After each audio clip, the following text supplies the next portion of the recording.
हर किसी कलेक्शन को अपन सेट नहीं कहेंगे, सिर्फ वेल डिफाइंड कलेक्शन को ही अपन सेट कहेंगे।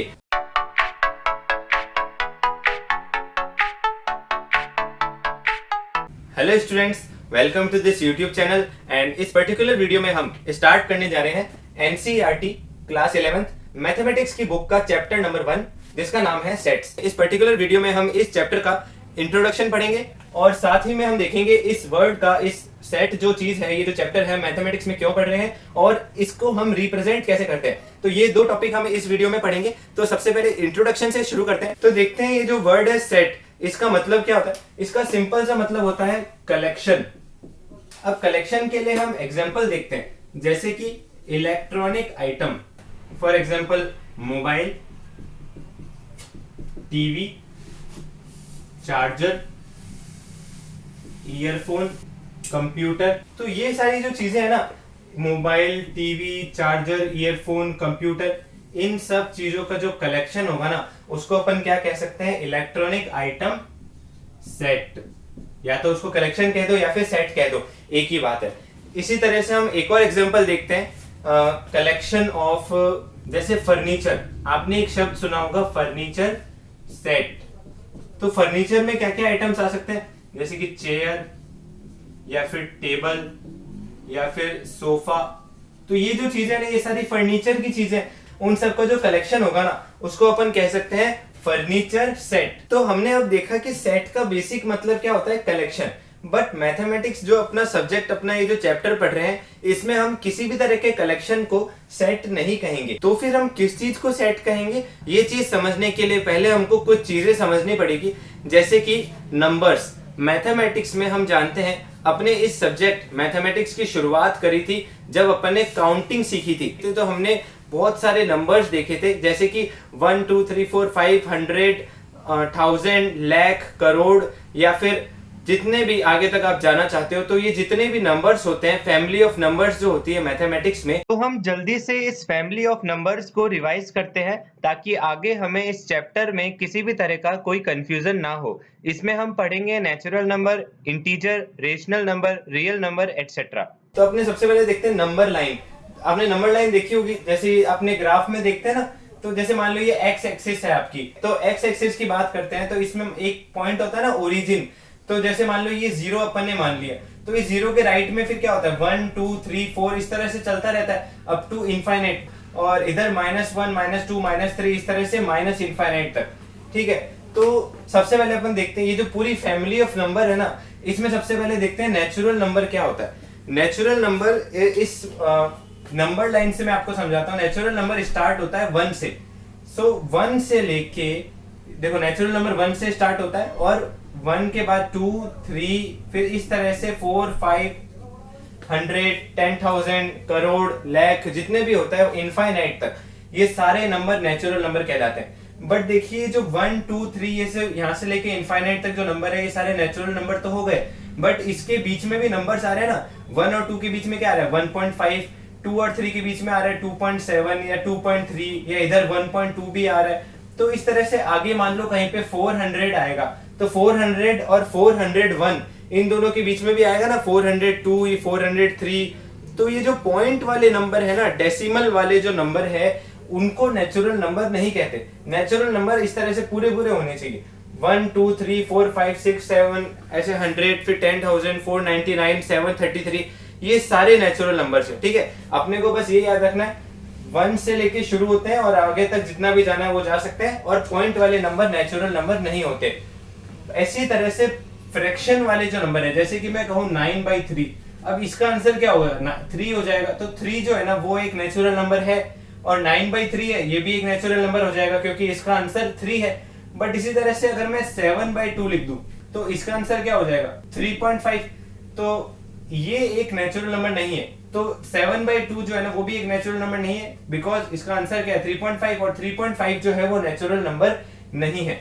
और हाँ, एक और चीज मैं बता दूं, नेचुरल नंबर 1 से स्टार्ट होता है। ठीक है ना। अब इसके 1 के पहले क्या आता है, 0 आता है, तो 0 भी एक नेचुरल नंबर नहीं है। पर अब अपन इंटीजर की बात करते हैं। इंटीजर क्या होता है, नंबर लाइन पे जितने भी नंबर्स हैं उनके अंदर भी, जैसे माइनस इनफाइनाइट से लेके -100 हो या -1000 हो, बीच में जितने भी नंबर आते हैं, फिर -3, -2, -1, फिर 0, 1, 2, 3, इस तरह से इनफाइनाइट तक। तो ये सारे जो नंबर है ये सब इंटीजर है। बट अब जैसे नेचुरल नंबर में जो नेगेटिव नंबर है ना वो नहीं था। नेचुरल नंबर स्टार्ट ही 1 से होता है, ठीक है, और नेचुरल नंबर सारे के सारे पॉजिटिव ही होते हैं। बट इंटीजर में क्या, ये 0 भी आ गया और 0 से पहले वाले भी आ गए। मतलब -100 हो गया या -7000 हो गया या -5733, ये एक नंबर हो गया, ये भी एक इंटीजर ही है। इस नंबर लाइन पे 0 से पहले वाले सारे और 0 के बाद वाले सारे और 0 खुद, ये सारे इंटीजर है। बट एक छोटा सा करेक्शन ये है कि इंटीजर के अंदर भी वो पॉइंट वाले या फ्रैक्शन वाले नंबर नहीं आएंगे। 9/3 अपन ने लिखा था तो उसका आंसर था 3, तो 3 एक नेचुरल नंबर भी है और इंटीजर भी है। बट अगर अपन ने इसको 7/2 लिख दिया, उसका आंसर हो जाएगा 3.5। तो ये पॉइंट वाले जो डेसिमल वाले नंबर है ये नेचुरल नंबर नहीं है और ना ही ये इंटीजर है। तो आपने देख लिया, नेचुरल नंबर 1 से स्टार्ट होता है, इनफाइनाइट तक जाता है, और इंटीजर तो सारे ही नंबर इंटीजर है, बट पॉइंट वाला नहीं होना चाहिए, डेसिमल उसमें नहीं आना चाहिए। अब देखते हैं रेशनल नंबर क्या होता है। वैसे तो अपन ने इसकी डेफिनेशन पढ़ी है, रेशनल नंबर कोई भी नंबर जिसको अपन p/q की फॉर्म में लिख सके उसको रेशनल नंबर कहते हैं। मैं आपको बता दूं कि इस चैप्टर में हमको जितनी बेसिक इंफॉर्मेशन की रिक्वायरमेंट होगी उतना ही अपने पढ़ेंगे, वरना ऐसे तो अपन किसी भी टॉपिक में कितना भी डिटेल में जा सकते हैं। हम हर चैप्टर को, हर टॉपिक को बिल्कुल बेसिक से समझेंगे। तो बेसिक से समझने का सीधा सा मतलब ये है कि हम उस टॉपिक को वहां से समझेंगे जहां तक आपको नॉलेज है। तो अब अपन देखते हैं रेशनल नंबर क्या होता है। हाँ, तो ये कुछ एग्जांपल्स आपके सामने हैं, जैसे कि ये जो नंबर है 0.75, ये एक रेशनल नंबर है। -0.5 ये भी एक रेशनल नंबर है। इसी तरह से 22/7 या फिर 7/2 या फिर ये जो एक नंबर लिखा है इसमें क्या लिखा मैंने 0.41, और 41 के ऊपर मैंने एक डंडा सा जो लगा रखा है इसको अपन बार कहते हैं, BAR, बार। तो इस बार का क्या मतलब होता है, जैसे कि 0.41 के ऊपर बार लगाया है तो 41 रिपीट होता जाएगा, 41 41 41 इस तरह से रिपीट होता रहेगा।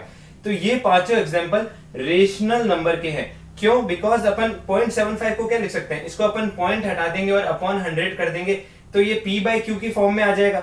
इसी तरह से -0.5 को अपन क्या लिख सकते हैं, -1/2, ये वैसे ही फ्रैक्शन में है, ये भी p/q की फॉर्म में है। इसी तरह से हम कोई नेचुरल नंबर है, ये 3 है तो इसको भी अपन लिख सकते हैं ना 3/1, तो ये भी एक p/q की फॉर्म में आ गया। तो मैं यहाँ पर आपको ये बताना चाहता हूँ कि जितने भी इंटीजर है या जितने भी नेचुरल नंबर है ये सारे के सारे रेशनल नंबर तो है ही, ये सारे ही रेशनल नंबर हैं। और इनके अलावा जो इस नंबर लाइन पर नंबर छूट गए थे ना, जैसे कि -2.5 या -100.7 या फिर 3.7 या +99.3, तो ये जो इस नेचुरल नंबर और इंटीजर में जो हमने पॉइंट वाले नंबर कहे थे ना कि जो डेसिमल वाले जो नंबर है उनको इंटीजर या नेचुरल नंबर नहीं कहेंगे, वो भी इसमें इंक्लूडेड है।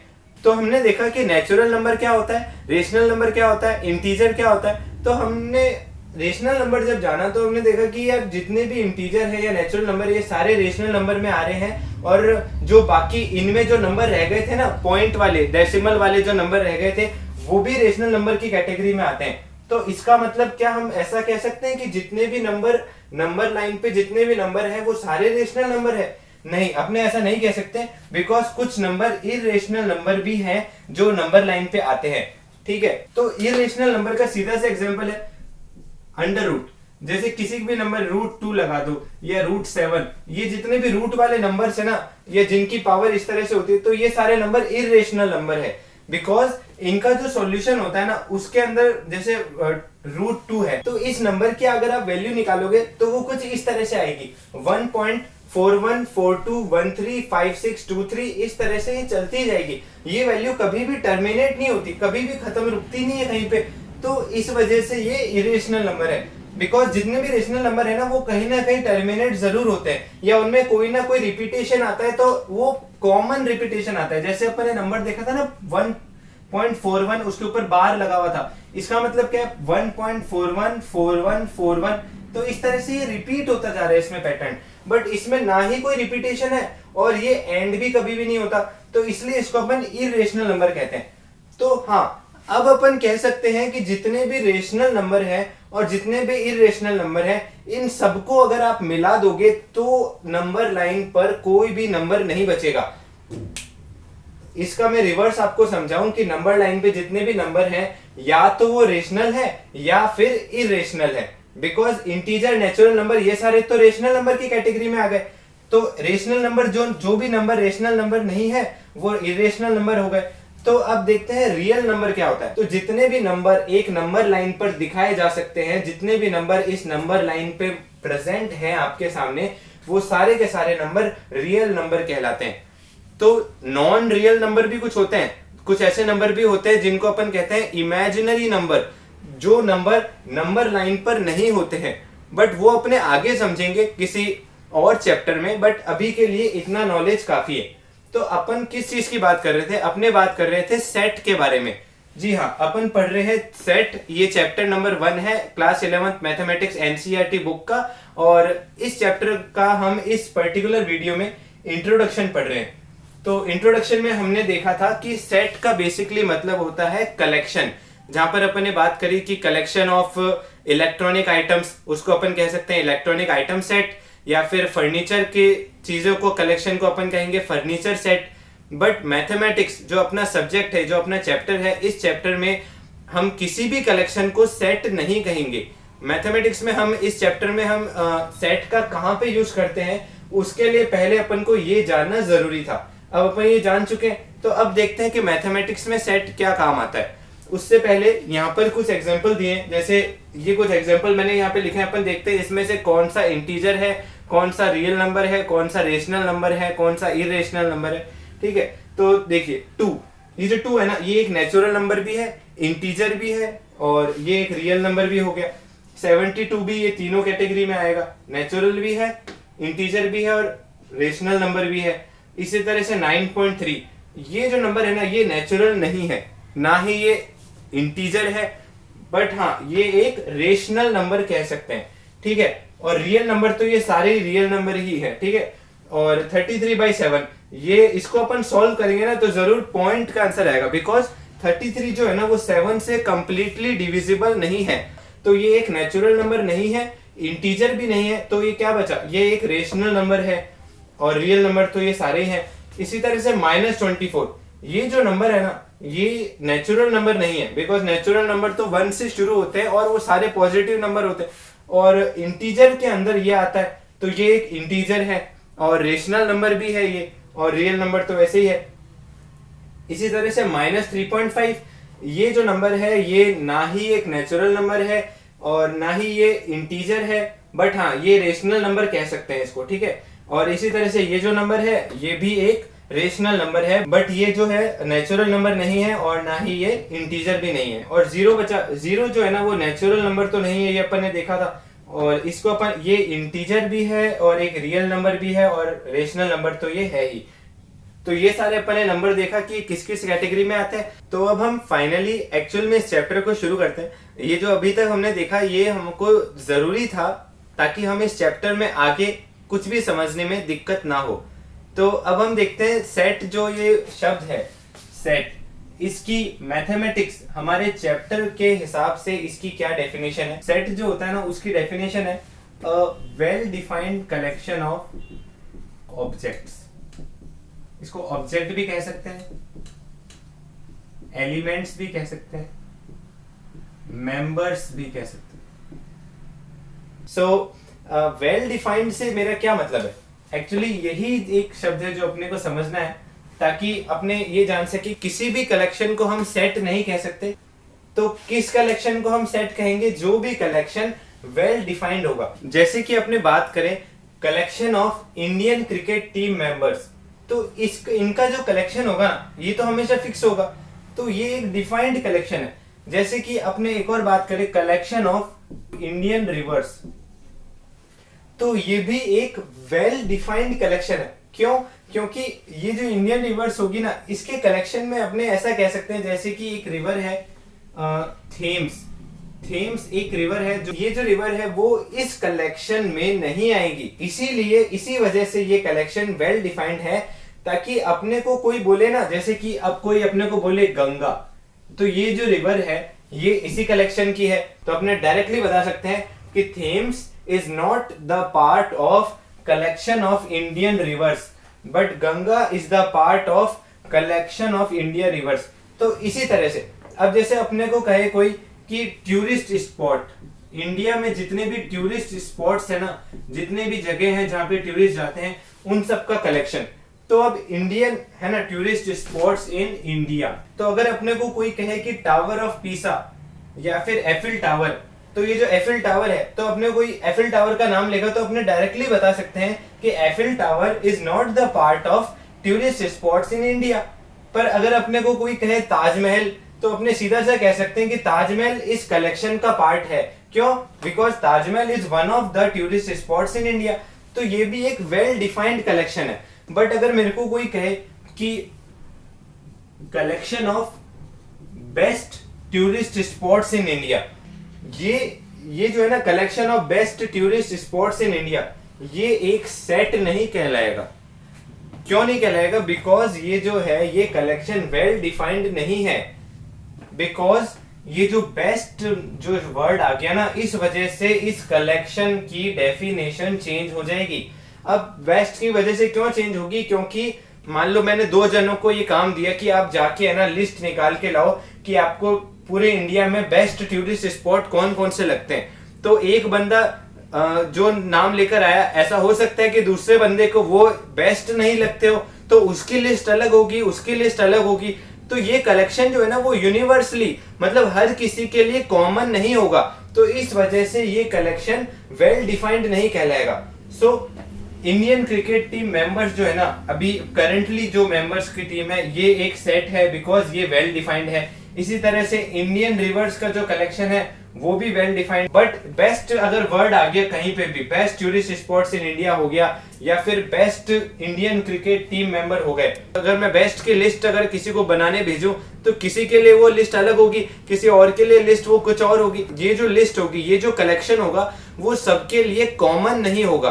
तो इसलिए उस कलेक्शन को अपन सेट नहीं कह सकते।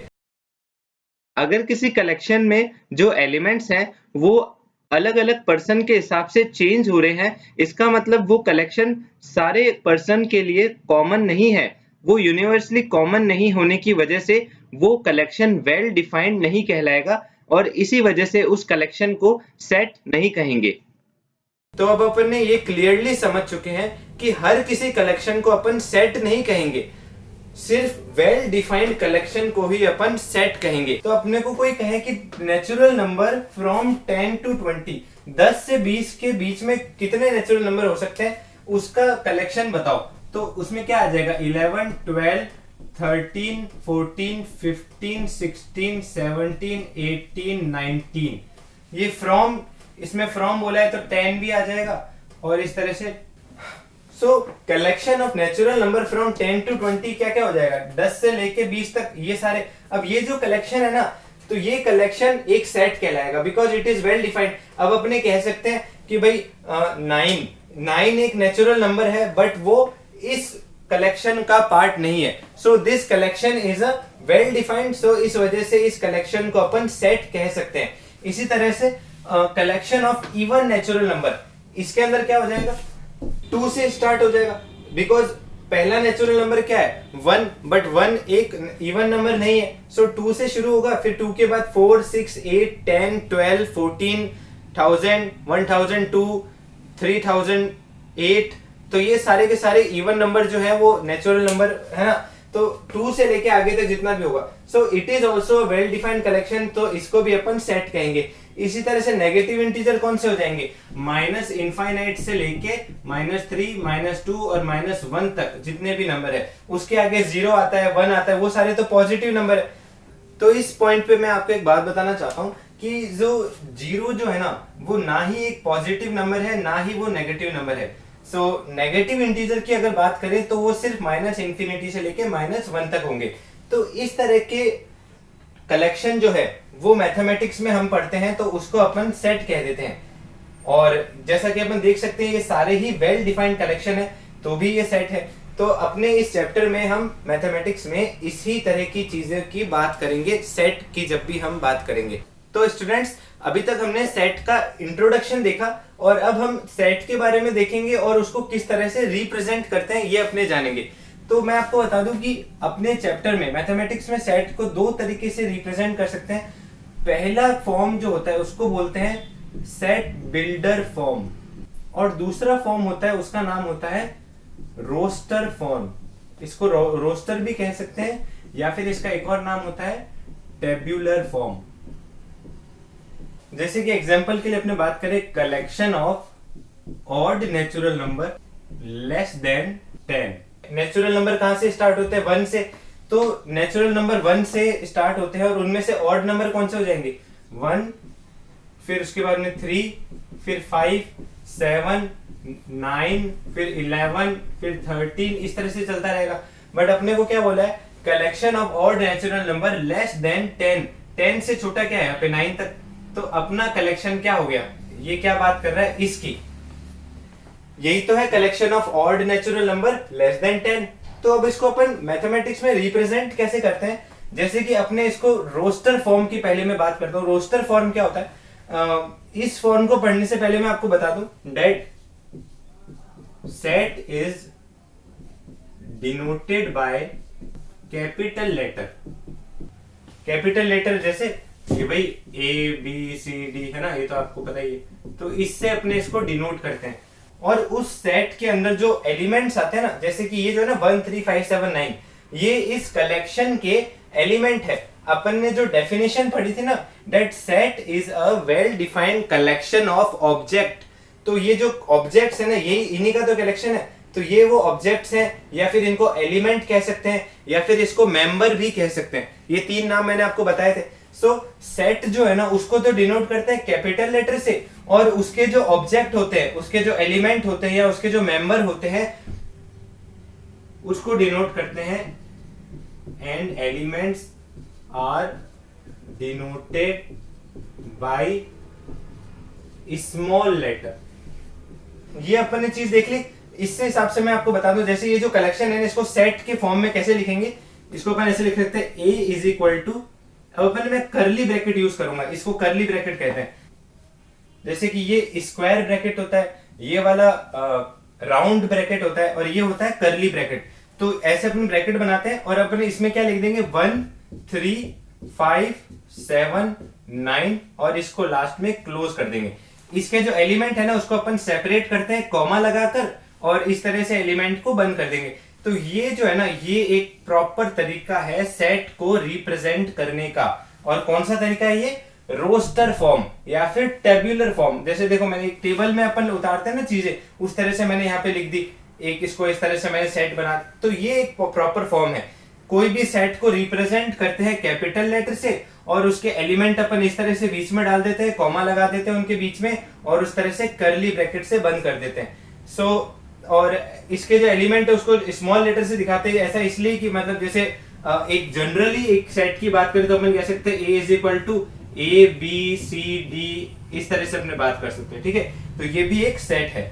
अब अपन ने देखा जो ये जो collection of odd natural number less than 10 था ना, इसके ये कलेक्शन में ये मेंबर्स आ रहे, इसको अपन ने रोस्टर फॉर्म में लिख लिया। अब इसी तरह से अब अपन देखते हैं सेट बिल्डर फॉर्म।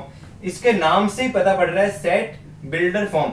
इसका भी एक तरीका होता है लिखने का, वो अपन देखते हैं। हाँ, तो सेट बिल्डर फॉर्म क्या होता है, उसमें ऐसे लिखते हैं, देखिए A इज इक्वल टू, वही करली ब्रैकेट्स बना दिए। अब अपने लिखेंगे कोई भी नंबर लिख लो, जैसे A is equal to X। So और यहाँ पे बनाएंगे कोलन का साइन बनाएंगे, इसको बोलते हैं अपने COLON, कोलन। यहाँ पे X लिख लिया, कोलन लिख दिया। अब आगे लिखेंगे अपन X is a odd natural number less than 10।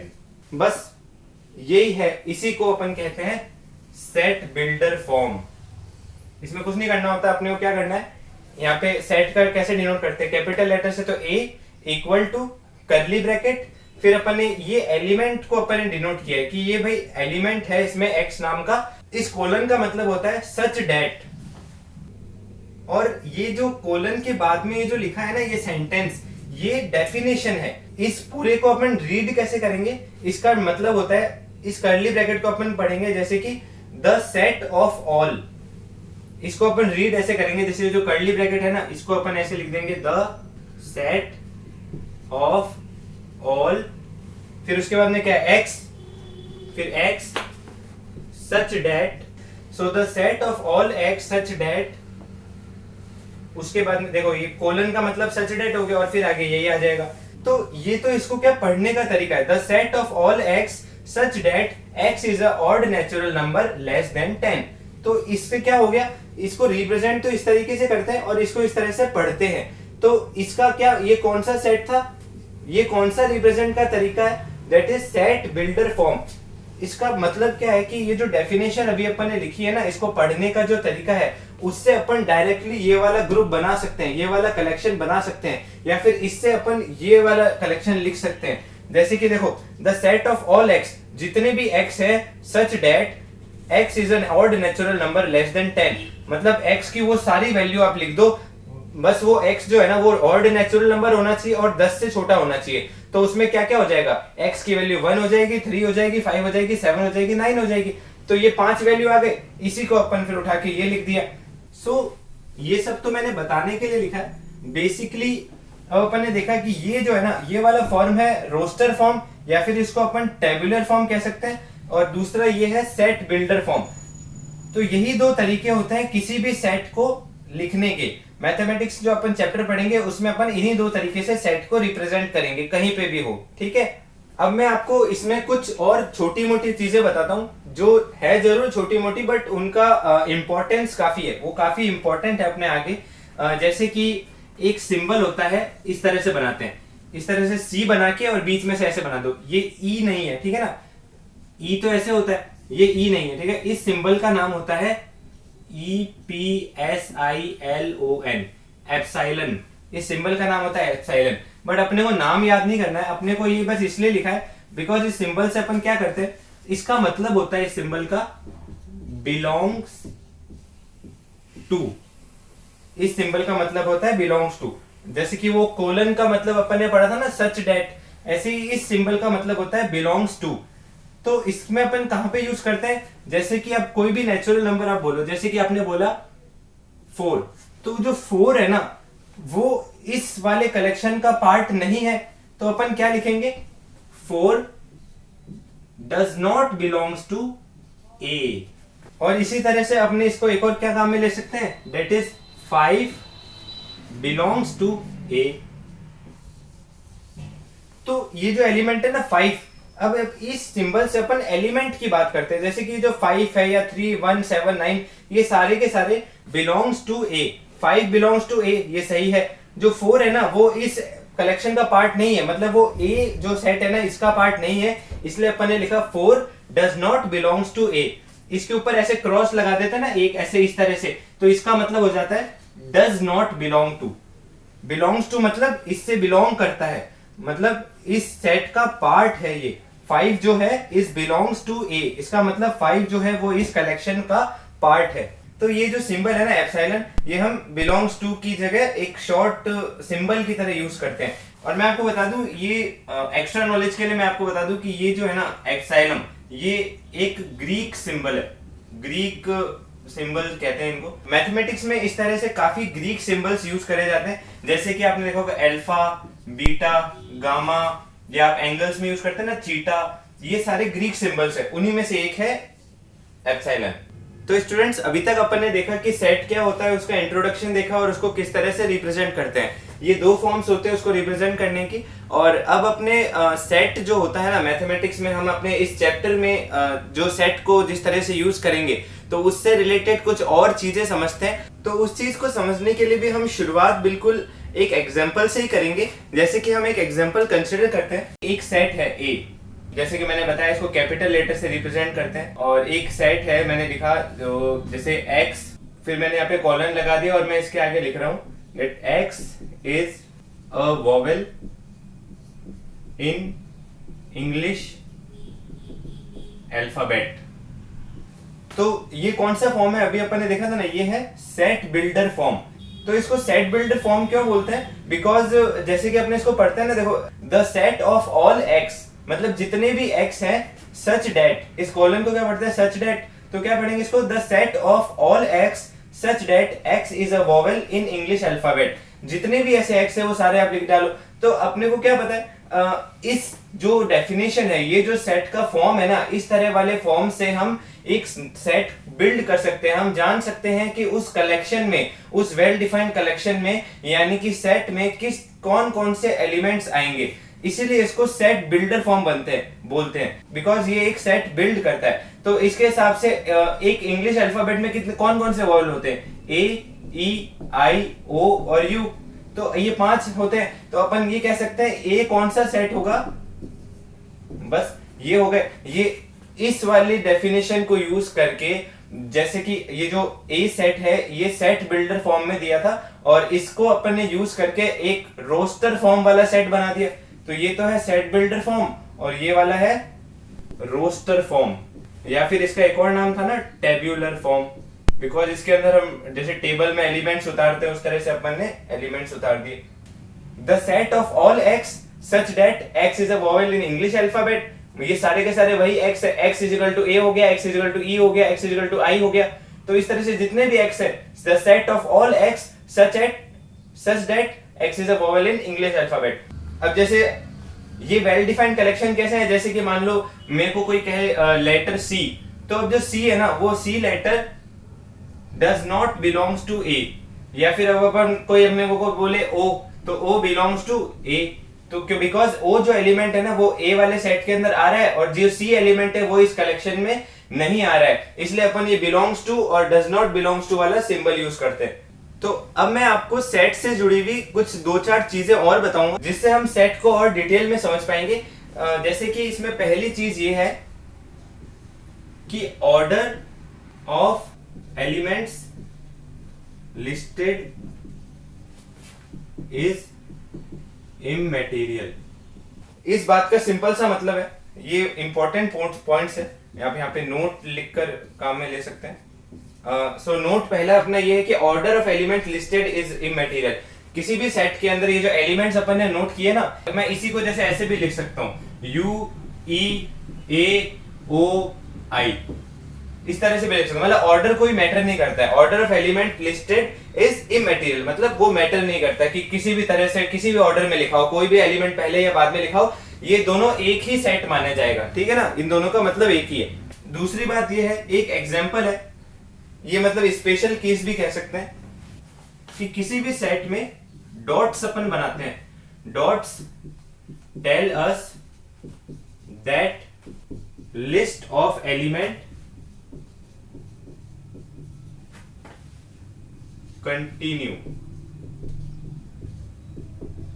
indefinitely। जैसे कि अपने को कोई बोले set of odd natural number, तो इसका सेट अपन कैसे लिखेंगे, a इज इक्वल टू, मैं रोस्टर फॉर्म में लिख रहा हूं। So a is equal to, natural number कहां से स्टार्ट होते हैं, 1 से। सो 1 पहला ऑड नंबर, फिर 3, फिर 5, फिर 7, इस तरह से कंटिन्यूस आता जाएगा। तो यहाँ पे जो मैंने डॉट लगाया ना, यहाँ पे भी एक और कॉमा लग जाएगा। तो यहाँ पे जो मैंने डॉट लगाया, इन 3 डॉट का यही मतलब है that dots tell us that list of elements continue indefinitely. मतलब ये इस तरह से आगे कंटिन्यू होते ही रहेंगे, बिकॉज नेचुरल नंबर तो इनफाइनाइट पे जाके कहीं खत्म होगा ना। मतलब इनफाइनाइट पे खत्म होने का मतलब है कहीं पे भी खत्म नहीं होगा। सो लिस्ट जो है ना एलिमेंट्स की, वो इस तरह से चलती रहेगी। किसी भी सेट में हमको इस तरह का दिखाना हो तो हम 3 डॉट लगा देते हैं, या फिर 6 डॉट भी लगा सकते हैं। और अब अपने ना तीसरी चीज के बारे में देखते हैं, वो भी एक छोटी सी चीज है। एक ये भी नोट के अंदर, ये पहला नोट, दूसरा नोट और तीसरा नोट मैं एक और बता रहा हूं कि elements is generally not repeated. इसको भी अपन एग्जांपल से समझते हैं। Set of letters forming the word school.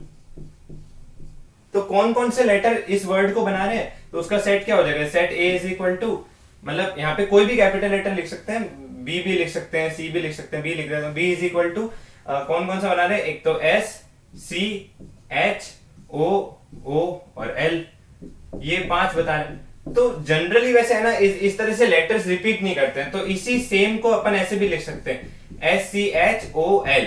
तो ये लिखो या फिर ये लिखो, एक ही बात है। इसमें अपने ऐसा नहीं है कि भाई जितनी बार ये आ रहे हैं उतनी बार अपने को लिखना है। तो इन दोनों की एक ही बात। ये मैथमेटिक्स में सेट को नोट डाउन करने के कुछ रूल्स हैं, या फिर मैं उसको जिनको मैं आप एग्जांपल के तौर पे आपको बता रहा हूँ। तो इससे अपने एक और बात ये सीख सकते हैं कि अगर अपने को कोई ऐसा सेट दिया हुआ है ना, तो अपने को ये पता नहीं लगा सकते कि उस सेट के अंदर है ना एस कितनी बार आया होगा, सी कितने बार आया होगा। हाँ, रोस्टर फॉर्म से ऐसा पता नहीं लगा सकते, बट सेट बिल्डर फॉर्म से तो डायरेक्टली अपने पता लगा ही सकते हैं। तो अब अपने है ना एक और एग्जांपल देखते हैं। एक नया एग्जांपल है, जैसे कि एक अपने को सेट दिया है a is equal to AEIOU। ये अभी अभी अपन ने एग्जांपल देखा था, उसमें अपन ने क्या देखा था, अपने को सेट बिल्डर फॉर्म में गिवन था और उसको अपन ने कैसे रीड किया था, the set of all x such that x is a vowel in English alphabet. तो उस सेट बिल्डर फॉर्म से हमने रोस्टर फॉर्म में कन्वर्ट किया था। इसी तरह से कोई हमको अगर रोस्टर फॉर्म से सेट बिल्डर फॉर्म में कन्वर्ट करने को कहे तो हम कैसे कर सकते हैं। तो देखिए, सेट बिल्डर फॉर्म की खास बात क्या होती है, इसके लिए अपने को एक ही चीज देखनी होती है कि वो जो सेट होता है, उस सेट के अंदर जो एलिमेंट्स दिए ना, तो एक ऐसी प्रॉपर्टी, जैसे कि वो जो अपन ने रोस्टर फॉर्म देखा था ना, a is equal to x such that x is a dash dash dash, जो भी है, तो वो जो है ना उसको बोलते हैं अपने कैरेक्टरिस्टिक प्रॉपर्टी। जैसे अपन ने क्या लिखा था, a is equal to x the set of all x such that x is a vowel in English alphabet. तो वो जो था ना x is a vowel in English alphabet, ये उस x की कैरेक्टरिस्टिक प्रॉपर्टी थी। मतलब उसका प्रॉपर्टी बता, एक तरह से उसका कैरेक्टर बता रहे कि x की क्या क्या वैल्यू हो सकती है। तो इस तरह से अगर अपने को कभी भी रोस्टर फॉर्म से सेट बिल्डर फॉर्म बनाना हो ना, तो उन सारे एलिमेंट्स में हमको कोई ना कोई एक कॉमन प्रॉपर्टी देखनी पड़ेगी, जो उन एलिमेंट्स के अलावा और किसी भी एलिमेंट में नहीं मिल सकती।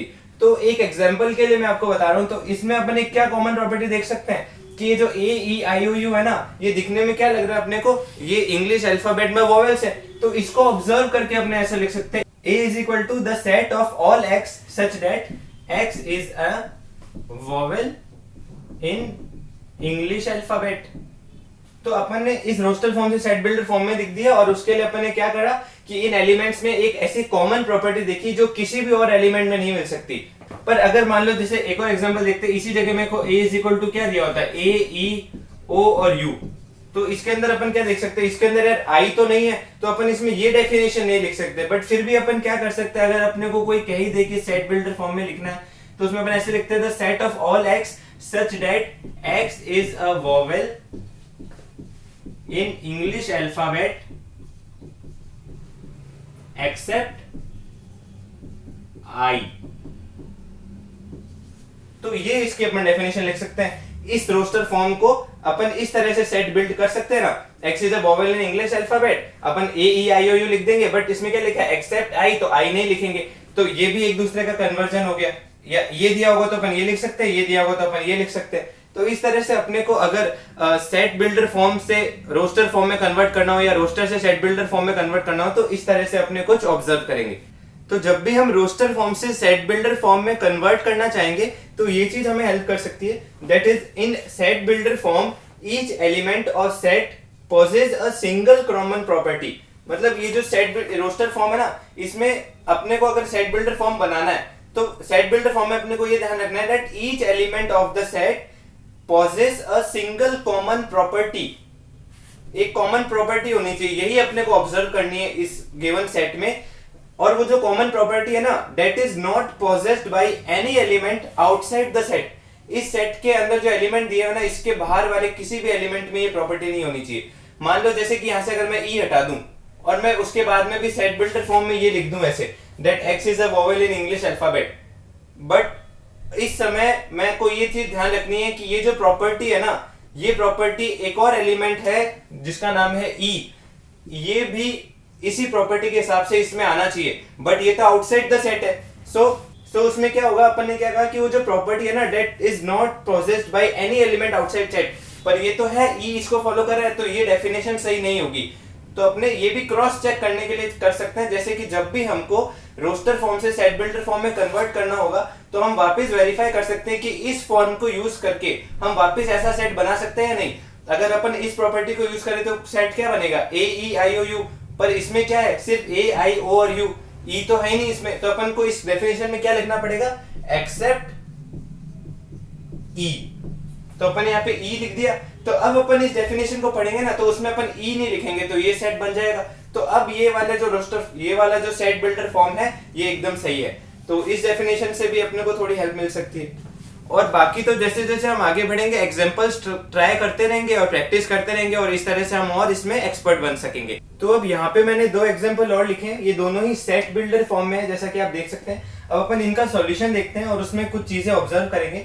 जैसे कि पहले में गिवन है that the set of all x such that x is a natural number, ठीक है।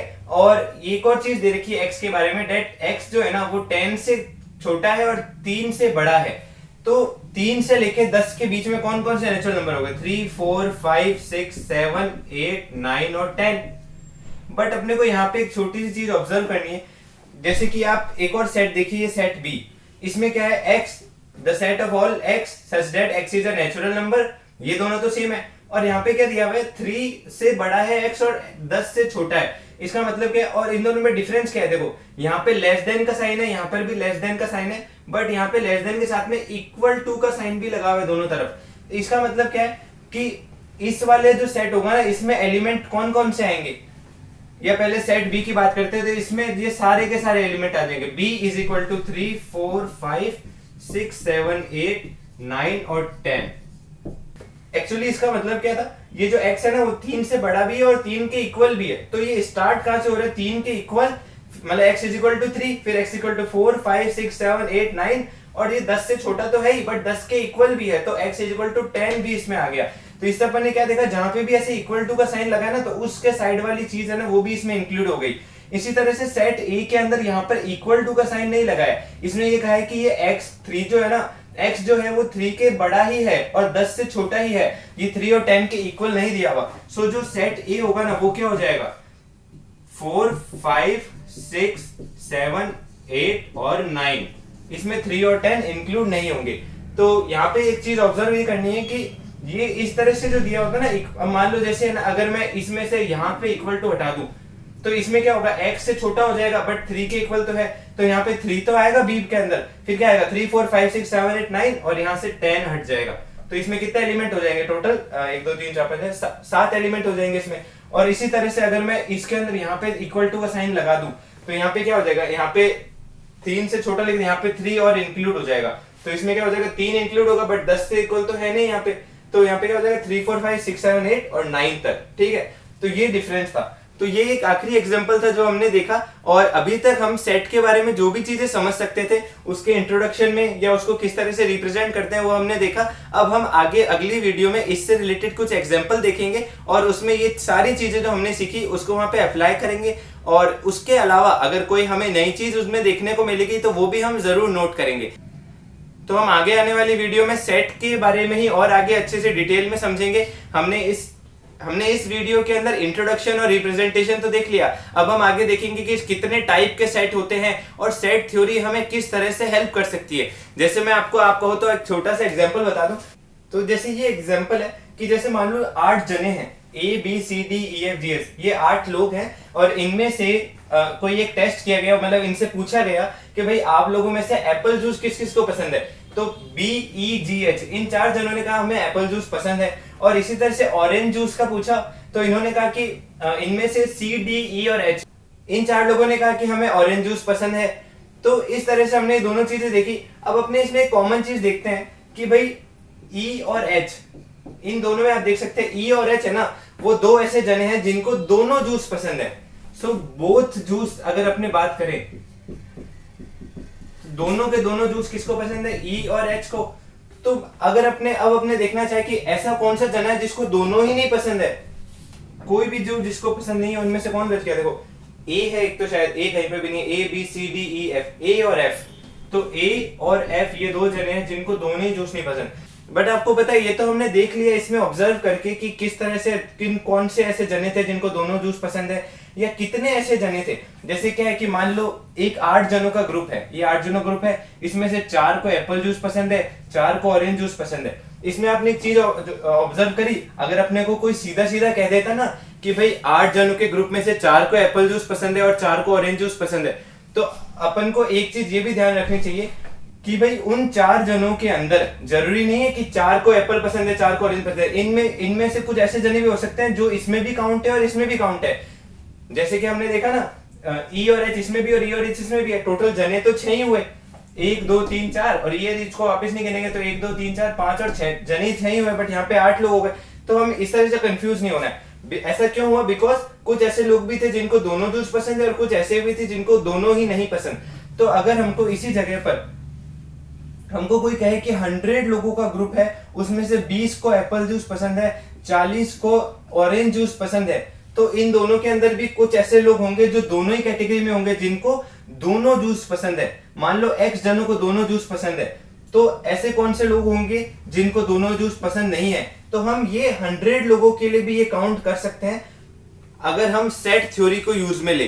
तो ये ही एक छोटी सी इंपॉर्टेंस है। हम आगे आने वाली वीडियोस में इस तरह के भी क्वेश्चन सॉल्व करेंगे और इससे भी आगे लेवल के सॉल्व करेंगे। बस मैं आपको इस एग्जांपल से ये बताना चाहता था कि सेट थ्योरी का इंपॉर्टेंस क्या है, ये किस तरह से हमको हेल्प करती है और किस तरह की प्रॉब्लम्स को इजीली सॉल्व करने में हमें मदद करती है। और मैथमेटिक्स में एक सेट थ्योरी की इंपॉर्टेंस है, जैसे कि ज्योमेट्री, प्रोबेबिलिटी या फिर प्रोग्रेशन, इस तरह के और जो टॉपिक्स है उनमें भी सेट थ्योरी की बहुत इंपॉर्टेंस है। तो इसी बात से इस वीडियो का एंड करते हैं और एंड में मैं आपको बता दूं कि ये जो चैप्टर है ना, chapter number 1 NCERT class 11th mathematics की बुक का चैप्टर नंबर 1 जो हम पढ़ रहे हैं जिसका नाम है सेट, ये चैप्टर इस बुक का इंट्रोडक्टरी चैप्टर्स में से एक है। इसके बाद हम अगला चैप्टर पढ़ेंगे रिलेशन एंड फंक्शन, उसके बाद ट्रिग्नोमेट्री फंक्शन।